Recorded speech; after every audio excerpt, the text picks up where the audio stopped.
Bonjour, je suis une femme d'une cinquantaine d'années. Mon mari et moi sommes amis depuis le lycée et nous nous sommes rapprochés lorsque nous étions dans la même classe en seconde. Nos parents ont également tissé des liens très forts. Malheureusement, le père de mon mari est décédé alors qu'il était à l'école primaire, et il a donc été élevé uniquement par sa mère. Pendant ce temps, je suis allée directement à l'école des beaux-arts, tandis que mon mari a eu du mal à entrer à l'université pour sa spécialisation en médecine et a dû prendre une année d'études supplémentaires. Ce n'était pas facile pour lui, qui n'était pas un étudiant de haut niveau, mais je l'ai encouragé en lui promettant de lui présenter une fille s'il travaillait dur et réussissait à entrer à l'université dans la matière qu'il souhaitait. Inspiré par mes paroles, il s'est surpassé et a réussi à entrer à l'université en prépa médecine. Fidèle à ma promesse, je l'ai présenté à une amie de la même spécialité. Cependant, leur relation n'a pas duré longtemps, car mon mari a eu d'autres relations infructueuses avec d'autres filles. Au cours de mes études universitaires, puis de mes études supérieures, je suis également sortie avec quelques hommes. Finalement, mon mari, qui effectuait un stage à l'époque, m'a approché et m'a demandé si nous pouvions sortir ensemble sérieusement. Il m'a avoué qu'il avait toujours pensé à moi et que c'était la raison pour laquelle ses relations avec d'autres filles n'avaient pas abouti. Bien que j'ai été surprise par son sérieux, j'avais aussi des sentiments pour lui, et nous avons donc décidé de sortir ensemble officiellement. Nos parents nous ont soutenus dans notre relation, mon père disant même en plaisantant que si nous nous marions, il créerait un hôpital. La mère de mon mari a également exprimé son adoration pour moi. Grâce à leurs encouragements, la question du mariage s'est naturellement posée. Lorsque mon mari a passé avec succès un examen post-doctoral pour devenir médecin spécialiste, nos familles se sont rencontrées et ont discuté de notre avenir. Mon mari a courageusement salué mes parents, leur exprimant sa gratitude pour nous avoir permis de nous marier. Mon père lui a assuré que nous devrions vivre heureux et qu'il ferait de son mieux pour nous soutenir, évoquant même l'hôpital en plaisantant. La mère de mon mari m'a tenu la main et m'a encouragé à soutenir le travail de mon mari à l'hôpital. Je lui ai répondu avec confiance, « Oui, maman, je ferai de mon mieux ». Ma mère a exprimé ses inquiétudes au sujet de la mère âgée de mon mari. Elle ne nous a pas souhaité le bonheur et ne nous a pas conseillé de prendre soin l'un de l'autre, elle a seulement dit à ma fille d'aider son fils. Je me suis sentie mal à l'aise. Mon père est intervenu en précisant qu'ils passaient beaucoup de temps ensemble lorsqu'ils étaient plus jeunes. Alors pourquoi en faire toute une histoire? C'est vrai, maman. La mère d'Anthony m'a toujours appréciée. Ne t'inquiète pas trop, ai-je rassuré ma mère, je voulais que ma fille se marie dans une famille où les deux parents étaient vivants, pour que Stella reçoive aussi l'amour de son beau-père. Honnêtement, je n'ai accepté que tu épouses Anthony qu'à cause de lui. S'il fait quelque chose de mal, dis-le-moi immédiatement, dit-elle avec prudence. Malgré cela, elle s'est assurée de ne pas contrarier mes beaux-parents et a préparé le mariage avec de généreux cadeaux pour leur faire plaisir. C'est ainsi que nous nous sommes mariés. Peu après, avec l'aide de mon père, mon mari a ouvert une clinique de chirurgie plastique dans un endroit privilégié. Félicitations! Il ne reste plus qu'à travailler dur et à augmenter le nombre de patients, a déclaré mon père avec fierté. C'est grâce à vous, mon père. Je ferai de mon mieux, a répondu mon mari avec reconnaissance. Sa mère a également été gentille avec moi. D'autres parlent souvent de conflits avec leur belle famille, mais j'ai vécu une vie harmonieuse sans aucun problème d'un côté ou de l'autre de la famille. Ma belle-mère avait un penchant pour les produits de luxe et avait tendance à être extravagante, ce qui mettait ma propre mère mal à l'aise.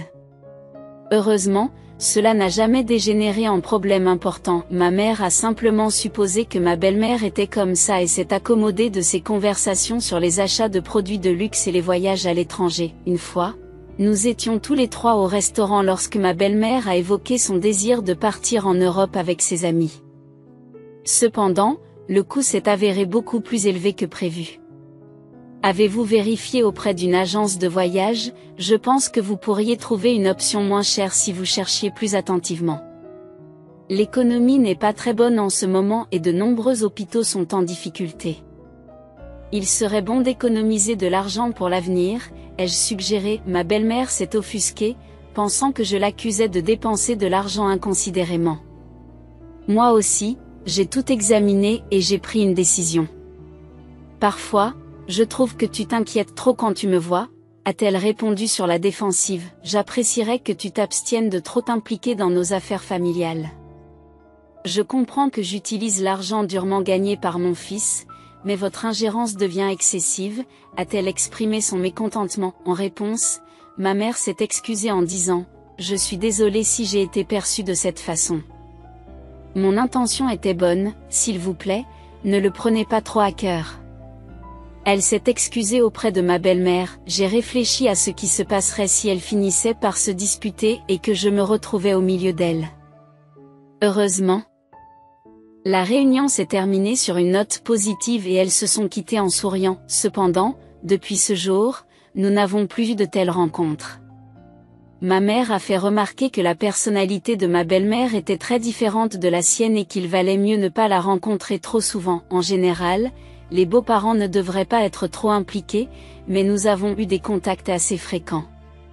Il serait préférable que nous gardions une certaine distance, malgré le mécontentement apparent de ma mère. Ma belle-mère dépensait beaucoup d'argent, tout en étant prudente dans ses dépenses et en épargnant avec diligence. Tu n'as donc pas à t'inquiéter, l'ai-je rassuré. Mais ma mère a rétorqué, ce n'est pas grave, tu n'as pas à la défendre. Je connais aussi sa personnalité. De toute façon, je ne devrais pas exprimer de telles opinions devant ma fille.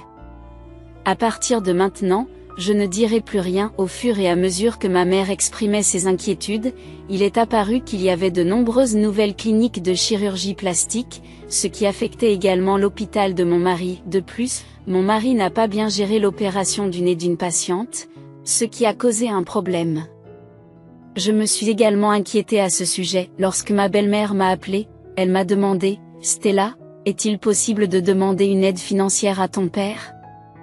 J'ai répondu « Maman, nous essayons d'abord de nous débrouiller nous-mêmes. Mon père a déjà dépensé presque tout l'argent pour l'hôpital d'Antony, alors je me sens coupable de demander plus d'argent dans cette situation. » Frustrée, ma mère s'est exclamée « Pourquoi te sens-tu désolée lorsque tu parles à ton propre père ? Les familles devraient se soutenir mutuellement dans ces moments-là. Votre famille est vraiment particulière. C'est comme si vous calculiez chaque dépense comme si vous étiez avare. Oubliez ce que j'ai dit. » Elle a ensuite brusquement raccroché le téléphone. Je pensais que nous devrions essayer de résoudre le problème par nous-mêmes avant de demander l'aide de mes parents. Cependant, à cause des rumeurs qui circulaient sur les mauvaises performances de notre hôpital, le nombre de patients a chuté de manière drastique. Je n'ai pas eu d'autre choix que d'informer mon père que des erreurs peuvent se produire, mais que cela est lié à la réputation de notre hôpital. Les événements qui se sont déroulés ont eu un impact profond sur ma vie. J'espère que cela vous servira de leçon et que vous ferez preuve d'une plus grande prudence à l'avenir. Oui, mon père, je me souviendrai toujours que mon mari s'est excusé auprès de vous et a résolu le problème avec l'hôpital. Avec votre soutien, il a ouvert un nouvel hôpital dans une autre région et a commencé à y exercer, et l'hôpital a prospéré sans aucune aide supplémentaire. C'est à cette époque que j'ai découvert que j'étais enceinte. Malheureusement, j'ai souffert de graves nausées matinales qui ont persisté même après 4 mois. C'était une grande source de souffrance pour moi. Un jour, alors que je me reposais chez mes parents, mon mari, qui devait venir me chercher, n'est pas arrivé lorsque je l'ai appelé à l'hôpital. On m'a dit qu'il était retardé à cause d'opérations chirurgicales imprévues. J'étais sur le point de partir seule lorsque mon père a insisté pour m'accompagner. J'ai protesté, l'assurant que j'étais capable de rentrer seule à la maison. Mais mon père m'a rappelé que j'étais enceinte et que je ne devais pas prendre de risques inutiles. Il a insisté sur l'importance de faire passer mon bien-être avant tout. Finalement, 2 personnes bienveillantes, dont mon père, ont proposé de me ramener chez moi. Avec mon père au volant, nous avons donc entamé le voyage de retour. Malheureusement, cette journée s'est transformée en une terrible épreuve dont j'aimerais ne jamais me souvenir. Alors que nous roulions le long de la rivière, Un camion s'est déporté sur notre voie et a percuté notre voiture de plein fouet. Le choc m'a fait perdre connaissance. Lorsque j'ai repris conscience, j'étais entourée de chaos et d'agitation dans la salle d'urgence de l'hôpital. Une infirmière m'a demandé si j'avais quelqu'un à contacter, et j'ai donné le numéro de téléphone de mon mari avant de retomber dans l'inconscience. À mon réveil dans la chambre d'hôpital, j'ai remarqué que mon père et ma mère n'étaient pas à mes côtés. C'est alors que j'ai appris, à travers les larmes et le chagrin, qu'ils avaient tous deux tragiquement perdu la vie dans l'accident. Pour aggraver la tragédie, j'ai également perdu mon bébé à naître. Mon mari m'a tenu la main en s'excusant à plusieurs reprises. Cependant, je ne pouvais pas le blâmer pour des circonstances indépendantes de sa volonté. Mes blessures à la hanche et aux jambes m'empêchaient de me tenir debout. Même avec l'autorisation du médecin, j'ai dû me déplacer en fauteuil roulant pour assister aux funérailles de mes parents. Tout au long de la cérémonie, je n'ai pas pu m'empêcher de pleurer. Je me suis retrouvée seule, aux prises avec des douleurs atroces dans les jambes et les hanches, mais la douleur de la perte de mes parents était bien plus insupportable. Ma belle-mère, qui est une personne active, n'était pas très disponible pour me soutenir, et mon mari, accaparé par ses responsabilités à l'hôpital, était préoccupé et incapable d'apporter beaucoup de réconfort. Mes parents ne se sont pas bien occupés de moi. Je regrette chaque jour de ne pas leur avoir tenu tête lorsqu'ils m'ont ramené à la maison. Je traversais une période de réadaptation difficile. Pendant cette période, mon mari a commencé à changer. Chaque fois que j'entrais dans le salon avec une canne, il avait l'air mécontent et détournait la tête. Il a commencé à rentrer tard, me laissant seule alors que je souffrais tous les soirs. Qui voudrait rester à la maison, même les jours de congé? Quand on n'entend que des gémissements. Il prenait son sac de golf et partait, se rendant indisponible toute la journée. Même ma belle-mère se plaignait souvent de moi. Elle avait hâte que je parte et me rendait responsable de tout. Grâce à vous, nous avons perdu notre petit-fils. Je ne devrais pas dire du mal des morts, mais ta mère me critiquait sans cesse, n'arrivant pas à contrôler sa propre fille. Comment peux-tu dire une chose pareille? Tu es trop sévère parce qu'Anthony n'est pas venu. Ma mère a essayé de me ramener à la maison, et elle est décédée. Ai-je fait quelque chose de mal? Qu'est-ce que tu veux dire par me contrôler? Vous l'exprimez d'une manière étrange. Suggérez-vous que c'est la faute d'Anthony? Si tu n'avais pas été si difficile et que tu n'avais pas continué à aller chez tes parents juste parce que tu étais enceinte, cela ne serait pas arrivé.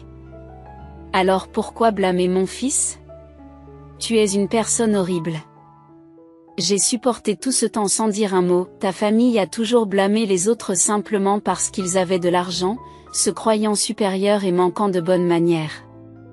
Elle me crachait tous ces mots, et je me demandais comment elle pouvait vivre avec ces critiques constantes. Maintenant que mes parents sont partis, je ne me sens plus la bienvenue chez mes beaux-parents. Un jour, ma belle-mère m'a demandé de venir l'aider car elle recevait des invités. Je me suis déplacée avec ma canne et je l'ai aidée dans la cuisine. Cependant, elle a trouvé ma présence gênante et m'a demandé de rester dans la pièce et de ne pas en sortir. Pendant ce temps, mon mari était dehors avec les invités, m'ignorant complètement. Je suis restée coincée dans une petite pièce pendant des heures, incapable d'aller aux toilettes. Lorsque la réunion s'est enfin terminée, j'ai aidé à nettoyer, mais à ce moment-là, je me suis dit, qu'est-ce que je fais? Ce jour-là, j'ai pris la décision de divorcer, mon mari vivant pratiquement avec sa mère. Je lui ai envoyé les papiers du divorce à l'hôpital. Lorsque ma belle-mère a appris la nouvelle, elle s'est comportée comme si elle s'y attendait depuis le début et a dit, « Vous avez dû en entendre beaucoup parler. » Mais je pense que c'est mieux ainsi. Il est injuste qu'une personne en accable une autre, surtout si c'est vous qui avez pris l'initiative du divorce. Dans ce cas, vous ne devez pas vous attendre à une pension alimentaire. Cela m'a été clairement expliqué. Mon mari a agi comme si cela ne le concernait pas et a suggéré que sa mère s'occuperait de tout. Il s'empressait de raccrocher le téléphone lorsque je l'appelais. C'est à ce moment-là que j'ai eu le cœur brisé et que j'ai pleuré tous les jours. Je regardais souvent une photo de mes parents et je me souvenais. Un jour, je me suis endormie et j'ai entendu mon mari parler au téléphone dans le salon. Maintenant que je m'en sors bien financièrement et que je n'ai plus de soucis d'argent, pourquoi devrais-je m'accrocher à une personne handicapée? Je craignais qu'elle n'aborde pas d'abord le sujet du divorce, mais heureusement, tout s'est bien passé en fin de compte. Lorsque je divorcerai, je me remarierai. En fin de compte, j'ai été choquée. Il s'avère que notre mariage était planifié depuis notre plus jeune âge, lorsque nous étions des amis proches. Il me voyait comme un moyen d'acquérir de l'argent. J'ai été stupide de ne pas le connaître vraiment en tant que personne. Mon mari dormait dans une chambre séparée et partait le matin avec quelques vêtements. Je ne voulais pas me retrouver dans le même espace que lui, même pour une minute. J'ai donc fait mes bagages et je suis partie. Mon ami m'a conseillé d'intenter une action en justice pour récupérer tout l'argent qui avait été versé à l'hôpital. Mais je ne savais pas par où commencer ni quoi faire. Je pouvais à peine prendre soin de moi, et mon mari et moi n'étions que d'accord pour divorcer. Je me sentais engourdie et seule. Car ma guérison n'était pas encore achevée et je ressentais encore beaucoup de malaise. C'est alors que mon ami m'a suggéré d'apprendre l'illustration. Tu as étudié la peinture, tu devrais donc pouvoir apprendre rapidement les outils du programme. De toute façon, je craignais que tu n'abandonnes la peinture après ton mariage. Mes amis m'ont encouragé à essayer, j'ai commencé à apprendre l'illustration et les leçons ont progressé rapidement. Au début, c'était difficile, mais une fois que j'ai appris les techniques, j'ai pu les assimiler rapidement. Je me suis concentrée uniquement sur le dessin, et l'un des instructeurs de l'académie m'a présenté une opportunité d'emploi. J'ai commencé à illustrer un livre, ce qui m'a ouvert d'autres projets. J'ai également partagé mes dessins sur mes blogs, ce qui m'a valu de nombreux adeptes au fil des ans. Après quelques années, un membre du conseil d'administration de l'entreprise de mon père, accompagné d'un avocat, est venu me voir. Ils m'ont présenté un testament séparé que mon père avait préparé. Ce testament stipulait que lorsque j'atteindrais un certain âge, j'hériterais de l'entreprise, puisqu'il était décédé. De manière surprenante, les termes du testament n'ont pas été modifiés. Le décès de mon père m'a profondément ébranlé. Il a provoqué un grand bouleversement dans l'entreprise, car il n'y avait plus de propriétaire pour la diriger. Le directeur, qui était très proche de mon père, a réussi à surmonter ces difficultés. Il lui a donc fallu du temps pour m'approcher, car il n'avait pas d'enfant et avait toujours manifesté un intérêt particulier pour moi lorsque j'étais jeune. Bien que j'ai eu des contacts fréquents avec lui, nos rencontres se sont espacées après la mort de mon père. Lorsque j'ai commencé à participer aux activités de l'entreprise de mon père, j'ai eu du mal à comprendre comment la gérer. À la recherche de conseils, j'ai discuté avec le directeur du conseil d'administration et nous avons décidé d'engager un directeur général professionnel pour cette tâche. Compte tenu de vos efforts diligents dans la gestion de l'entreprise, je continuerai à compter sur votre soutien. Je vous suis incroyablement reconnaissant pour votre aide. Ce jour-là, j'ai offert à mes amis une fête somptueuse. C'est grâce à vos contributions que j'ai pu arriver jusqu'ici. Je vous exprime toute ma gratitude. À cet égard, mon ami a fait remarquer que c'était un témoignage de mes propres capacités, et leur fierté à mon égard était évidente. Pendant cette période, j'ai pu marcher sans avoir besoin d'une canne. Même si je ne pouvais pas marcher pendant de longues périodes, j'ai ressenti une immense joie de pouvoir à nouveau me tenir debout normalement. Tout en poursuivant mes thérapies de rééducation, j'ai réussi à conserver mon travail d'illustration. Faisant la navette entre l'hôpital et mon domicile, mon entreprise m'a proposé d'assumer le rôle de directeur de la promotion. Cependant, mes connaissances en matière de gestion d'entreprise étaient insuffisantes. J'avais des réticences à m'impliquer dans l'entreprise, d'autant plus que je manquais de compétences. Cependant, ils ont estimé que ma réputation établie d'illustrateur accompli et mes compétences améliorées pourraient contribuer aux efforts de promotion de l'entreprise. Ils m'ont suggéré d'utiliser mes talents artistiques pour présenter l'entreprise par le biais d'images et de dessins. Malgré mon hésitation initiale, le directeur du conseil d'administration m'a essentiellement contraint à devenir directeur externe. Toutefois, je ne pouvais pas me contenter de recevoir une rémunération sans rien apporter, et j'ai donc systématiquement fourni des illustrations qui correspondaient à l'image de marque de l'entreprise. Heureusement, ces travaux ont été bien accueillis par les employés de l'entreprise. C'est lors de la célébration de la fondation de l'entreprise que le directeur du conseil d'administration a suggéré que je prononce le discours d'ouverture en tant qu'actionnaire principal. Ayant toujours vécu dans la gratitude envers mon père et son entreprise, j'ai accepté d'assumer cette responsabilité. Je me suis habillée et me suis préparée à quitter ma maison lorsque mon mari est apparu soudainement. « Stella, comment vas-tu? Cela fait longtemps, n'est-ce pas? Pourrions-nous trouver un moment pour discuter quelque part, ou pourrais-je entrer comme si de rien n'était ?» Il a essayé de faire comme si nous étions de vieux amis, en ignorant tout sans vergogne. « Je dois partir immédiatement. Je n'ai rien à discuter avec vous, je vous demande donc de ne jamais revenir. » Où allez-vous? J'attends ici. Je lui ai dit que cela ne le concernait pas et j'ai hélé un taxi. Cependant, il a également hélé un taxi et m'a suivi lorsque je suis arrivée à l'entreprise de mon père. Il est sorti du taxi et m'a pris le bras. « Stella. Pouvons-nous parler une minute ?» Je lui ai arraché la main avec force. « Je te l'ai déjà dit, je n'ai rien à te dire, alors pourquoi te comportes-tu ainsi? Nous n'avons pas ce genre de relation. » C'est le cas? Mon hôpital s'agrandit, je me demandais si vous pouviez m'aider. C'est l'hôpital que votre père a fondé, après tout. Ce serait merveilleux si vous envisagiez d'investir, vous ne pensez pas? Vous êtes le pire. Comment osez-vous dire de telles choses sur mon père? Comment osez-vous parler de mon père avec un tel manque de respect? Je ne me laisserai plus tromper par vous. Investir, c'est de la rigolade. Pourquoi devrais-je investir dans une fraude comme la vôtre? Une escroquerie?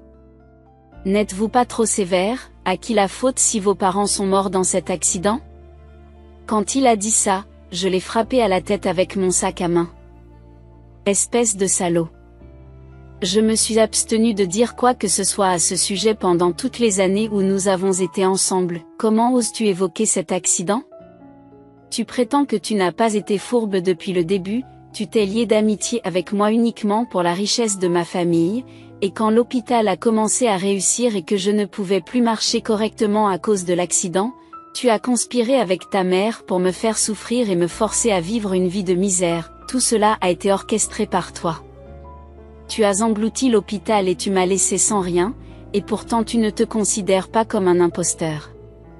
Excusez-moi, agent de sécurité, pourriez-vous, s'il vous plaît, faire sortir cette ordure et vous assurer qu'elle ne remettra plus jamais les pieds dans notre entreprise? Les agents de sécurité sont rapidement arrivés et ont escorté mon ex-mari. Stella, je suis désolée. Parlons-en, s'il vous plaît, comment oses-tu m'appeler par mon nom? Si vous osez encore m'appeler ainsi, je ne le tolérerai pas. Ce n'est qu'à ce moment-là qu'il s'est tu, écartant les gens de son chemin pour partir de lui-même. Ce jour-là, alors que je prononçais mon discours devant l'auditoire, mon cœur a pleuré en pensant à mon père. J'étais profondément bouleversée parce que cette personne méprisable était venue gâcher mon humeur en ce jour si important. Environ une semaine plus tard, c'était l'heure du déjeuner et d'une brève réunion dans un café près du bureau. Tout en rassemblant les illustrations que j'avais affichées, je me suis assis avec les autres participants. Je me trouvais à un événement de l'entreprise où les employés étaient encouragés à l'utiliser à des fins officielles. Soudain, j'ai senti qu'on me tapait sur l'épaule. C'était mon ancienne belle-mère. Elle m'a dit qu'elle avait appelé l'entreprise pour savoir où je me trouvais. J'ai trouvé cela assez difficile parce qu'il ne voulait pas lui révéler ma position. Elle affichait un sourire aimable. Mais sa présence me dégoûtait tellement qu'elle me donnait la nausée. J'ai demandé pourquoi elle avait besoin de savoir où j'étais et pourquoi elle était venue me chercher. Je lui ai fait comprendre que je n'avais rien à faire avec elle. Bien qu'elle soit ma belle-mère, j'attendais d'elle qu'elle choisisse ses mots avec sagesse. J'essayais de discuter de questions relatives à l'hôpital d'Antony, mais elle a refusé de me rencontrer. Je lui ai rappelé qu'elle avait un jour prétendu avoir honte de moi. Comment pouvait-elle espérer être traitée comme une grand-mère après m'avoir enfermée dans une pièce jusqu'à ce que tous les invités soient partis? A-t-elle oublié de me dire de me dépêcher de divorcer lorsque mes parents sont décédés? Elle m'a clairement fait comprendre que je ne devais pas devenir un fardeau pour elle et l'hôpital prospère de son fils.